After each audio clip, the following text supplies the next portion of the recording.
One last question I hear. We got two more. Can you tell us about your experience with the Sundance Institute?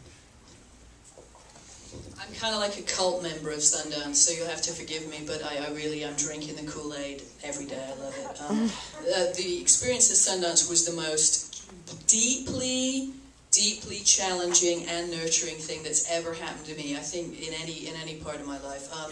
They were incredibly supportive. They're very critical of what you do. They help you develop your screenplay. I actually spent, 6 weeks up there shooting sequences from Paperman at a director's lab where you get mentored by lots of incredible filmmakers. So it was, they are harsh up there. You shouldn't go up there unless you have a real stomach for being torn apart.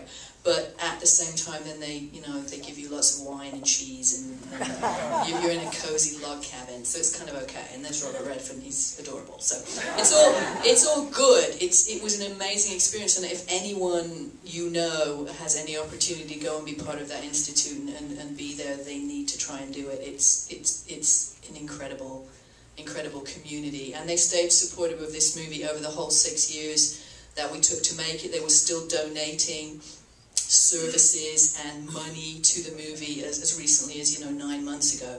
So they don't let go of you when they get their hooks into you. They make sure your project gets on the screen, and they support it the whole way. So I cannot say enough about those angels up there in Utah. One last question. Yeah, I was wondering, you described a little bit your inspiration for the art direction and the look of the film. Why you chose that location. Some of the scenes, I felt like I was looking at a Gregory Crewdson photograph, and I don't know if you know who he is. I do. Yeah, so, I mean, when I watch a film, I look for that sort of those icons and that sort of. That's a good question. The question was, why did we choose this location and what was our inspiration? Well, we looked all over Long Island. We shot mostly in Montauk itself, and then we shot the house. The key location was out in Nyack, just over the Hudson outside of New York. We wanted somewhere that felt like the end of the world, somewhere very stark, and when you drive out to Montauk, you really are at the end of the world, and it's not East Hampton, it's not Tweed, there's no Tiffany's on Main Street. It's very real.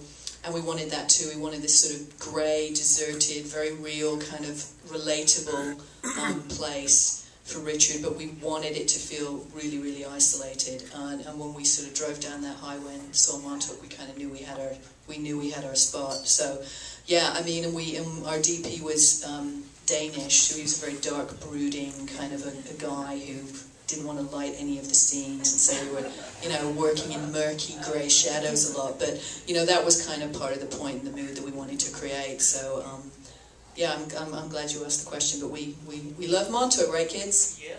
We love it. We love Montauk. Guys, thank you for coming here.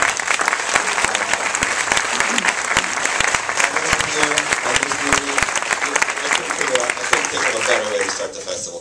Thank you very much. Now you're off to our party, and please, we continue at NCN if you'd like to talk some more.